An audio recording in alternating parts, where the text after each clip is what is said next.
We will continue with Psalm 78 and verse 41, looking at the postlapsarian Adamic nature inherited by all of Adam's progeny.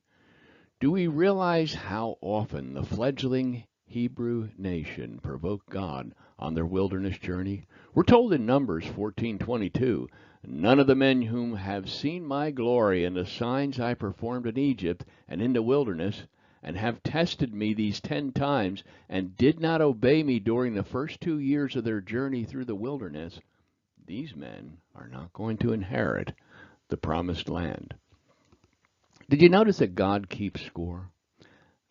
He kept score at the Red Sea, at the waters of Moriah, in the wilderness of Sin, whenever they kept the manna until the following day, when the manna was collected on the Sabbath, in Rephidim when there was no water, at Horeb, where a molten calf was made, at Tiberah, where they lusted for the flesh, where they murmured at the news brought by the men who were sent to search out the land.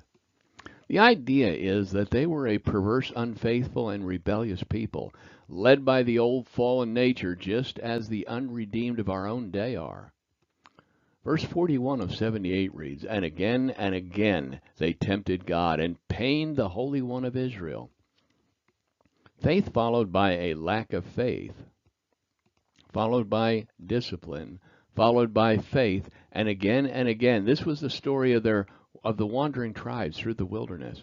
And although their rebellion greatly aggrieved the Holy One of Israel, great love ensued and ensured the nation's delivery into the promised land.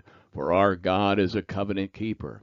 The generations of the Israelites who left Egypt eventually died in the wilderness and were characteristic of those who ignore God's previous acts of power and faithfulness.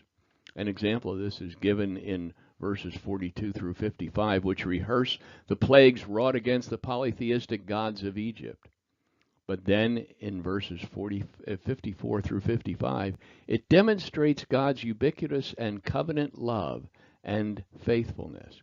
In spite of their rebellious ways, God brought them to the border of his holy land, and to this land of hills he had won for them. He drove out the nations before them, and he gave them their inheritance by lot. He settled the tribes of Israel into their homes. As born-again and Spirit-filled Christians, God has adopted us into his family.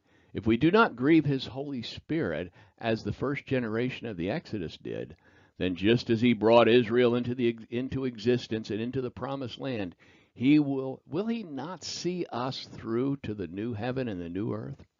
We read in Isaiah 65:17, "For I will create a new heaven and a new earth. The past events will not be remembered or come to mind."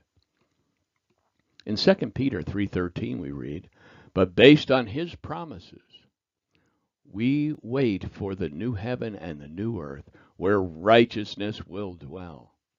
And in Revelation 21:1, "Then I saw a new heaven and a new earth, for the first heaven and the first earth had passed away, and the sea no longer existed."